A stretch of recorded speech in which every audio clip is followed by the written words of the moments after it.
अध्याय 2 बहुपद, कक्षा 9th में हम लोगों ने रैखिक बहुपद पढ़ा था। अब रैखिक बहुपद क्या होता है? जैसे f(x) = x + 1, f(x) ही y होता है, तो रैखिक बहुपद वह बहुपद होता है जिसमें चर की अधिकतम घात 1 होती है। द्विघात बहुपद क्या होता है? जिसमें बहुपद में चर की अधिकतम घात 2 होती है।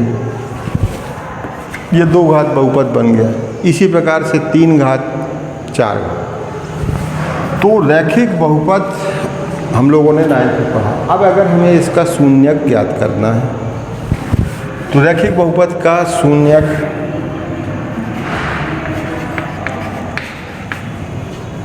अगर हम f(x) x का मान 0 रख दें, x + 1, x = -1, ये x = -1 रैखिक बहुपद का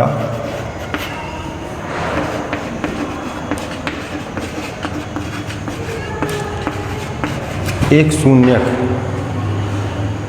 तो जितने घात का बहुपद होता है उसके उतने ही शून्यक होते हैं।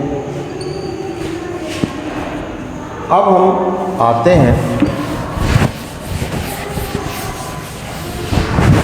कि रैखिक बहुपद में अगर हम देखें तो ग्राफ बनता था।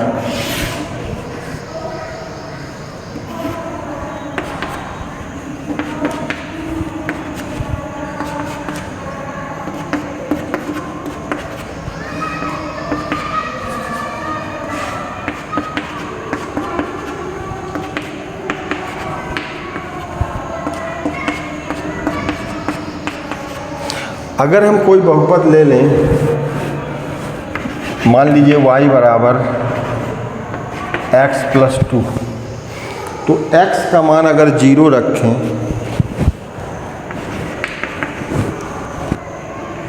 या सीधे टेबल बना लें,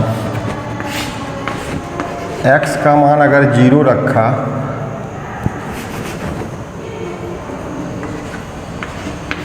तो y का मान 2 हो जाएगा। x का मान अगर 1 रख दें तो y का मान 3 हो जाएगा। x का मान -1 रख दें तो y का मान 1 हो जाएगा। इसका ग्राफ हम ये f(x) या y x + 2, और आप देखें कि इससे एक रेखा बनेगी 0 2, ये पॉइंट 1 3, ये 1 3 हो गया, -1 और 1,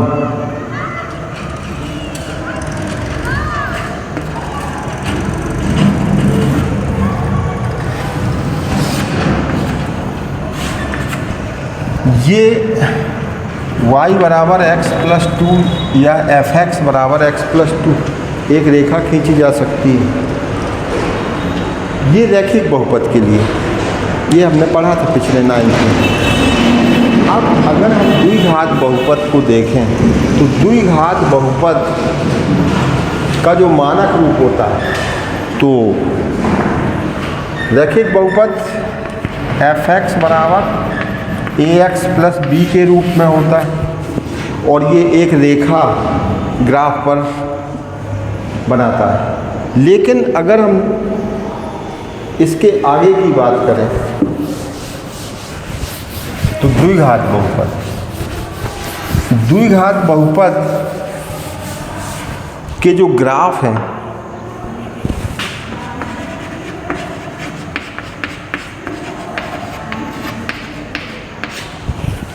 वो द्विघात बहुपद के ग्राफ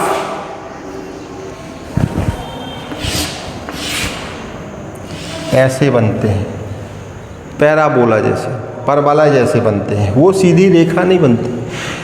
तो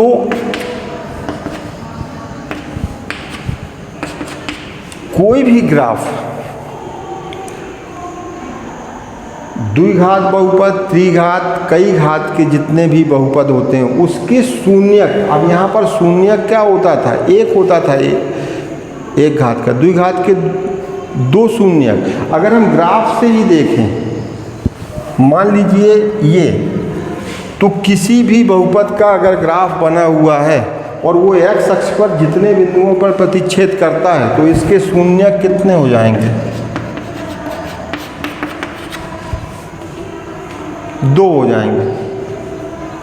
अगर कोई ग्राफ 3 जगह काटता है तो 3 हो जाएंगे, कहीं नहीं काटता तो कोई शून्यक नहीं। तो किसी भी बहुपद के ग्राफ खींचने पर अगर वो x अक्ष पर जितने स्थानों पर प्रतिच्छेद करता है वही उसके शून्यकों की संख्या हो जाती है। तो पहली प्रश्नावली में सिर्फ चित्र देख करके ये आपको करना। अब आगे बढ़ते हैं तो द्विघात बहुपद के बारे में बात करते हैं। द्विघात बहुपद क्या कहलाता है? द्विघात बहुपद ax² plus bx plus c इस रूप में होता है, ये मानक रूप होता है इसका द्विघात बहुपद।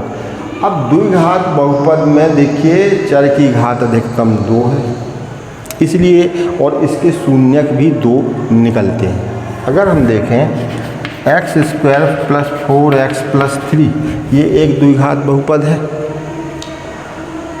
तो इसके शून्यक कैसे निकालते हैं? इसके शून्यक निकालने के लिए बराबर 0 कर देते हैं। गुणनखंड विधि आपने पढ़ी है। x², 3 के फैक्टर करेंगे 3x प्लस x, ये 4x लिख गया, प्लस 3 इक्वल टू 0। यही हमारा द्विघात बहुपद है px या fx। x² x कामन ले लें, x प्लस 3, यहाँ से 1 कामन ले लें, x plus 3 equal to 0। x plus 3 x plus 1 equal to 0, या तो ये 0 होगा या ये 0 होगा। x equal to -3, x equal to -1। अब आप देखें इसके जो शून्यक निकले,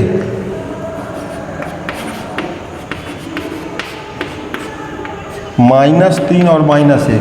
इस समीकरण में x का मान -3 रख दीजिए इस बहुपद में, तो शून्य आ जाएगा। तो वे मान जिसको रखने पर बहुपद शून्य हो जाए वही क्या कहलाते हैं? शून्यक कहलाते हैं।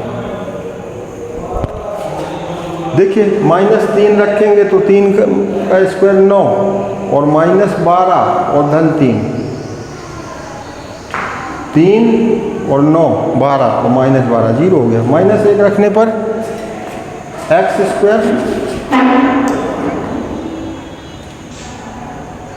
सही खींचो थोड़ा, ठीक, -1 -4, -1 का स्क्वायर 1 तो 3 और 1 4, -4, ये इसके शून्यक होते हैं। तो इस प्रकार से हम इसके शून्यक निकालते हैं। अब अगर देखें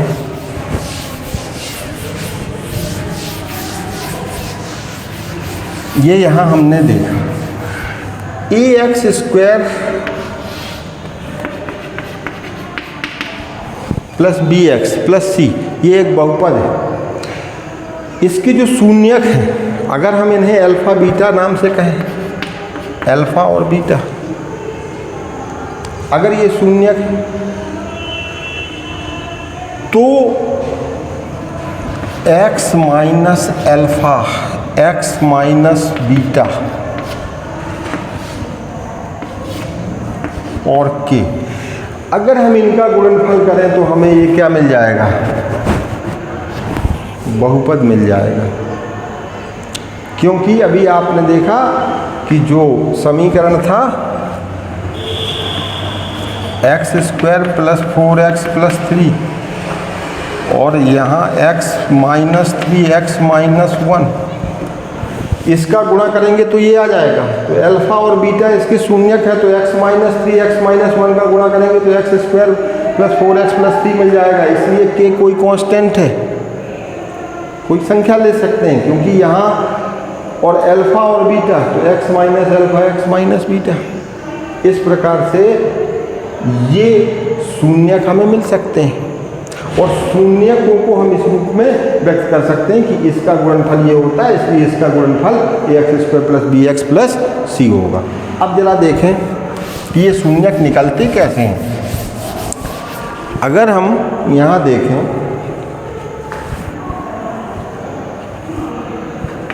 ax² plus bx plus c equal to k x minus alpha x minus beta. अगर इसको देखें तो x² minus alpha plus beta x और plus alpha into beta, ax² plus bx plus c बराबर इसका गुणा कर दिए, ये दोनों चीज़ें बराबर होंगी। kx² माइनस के अल्फा प्लस बीटा x के alpha into beta, ax² plus bx plus c। अब इनके गुणांकों की अगर हम तुलना करें तो देखिए गुणांकों की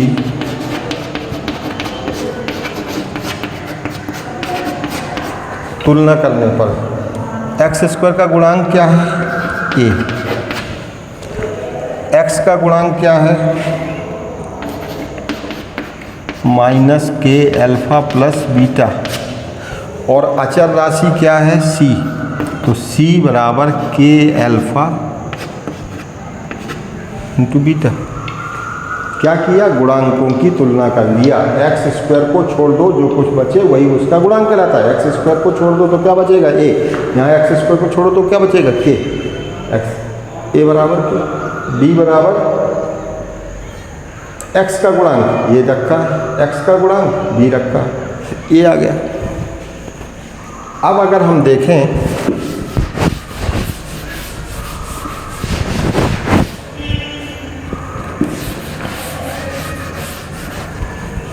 इसी के आगे,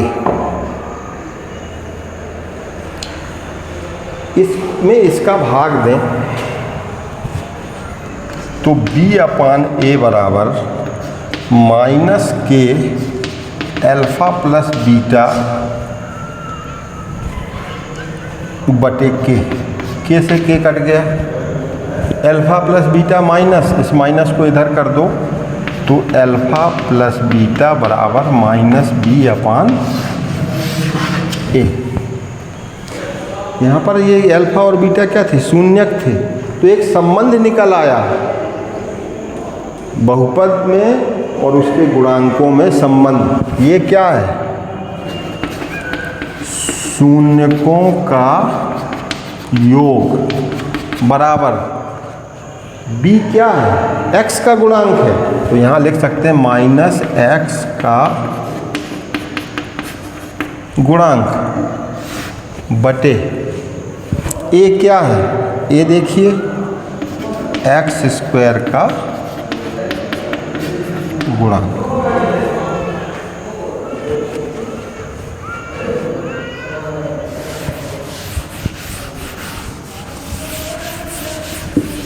तो एक फार्मूला निकल आया, अल्फा प्लस बीटा बराबर माइनस b/a। अब अगर हम c/a वो जो लिखा था उसमें भाग दे दें, c का मान क्या था के अल्फा इंटू बीटा, a का मान क्या था k, ये कट गया, तो अल्फा इंटू बीटा बराबर c/a। ये क्या है, ये शून्यक थे, शून्यकों का गुणनफल बराबर c क्या है, अचर राशि बटे a क्या है, x² का गुणांक। तो ये दो फार्मूले आपको याद रखना, शून्यकों का योग माइनस बी अपान ए अर्थात माइनस एक्स का गुणांक बटे एक्स स्क्वायर का गुणांक अल्फा इंटू बीटा सी अपान ए शून्यकों का गुणनफल बराबर अचर राशि बटे एक्स स्क्वायर माइनस। ठीक है, ये सूत्र यहाँ तक आज के लिए है और इसके आगे नेक्स्ट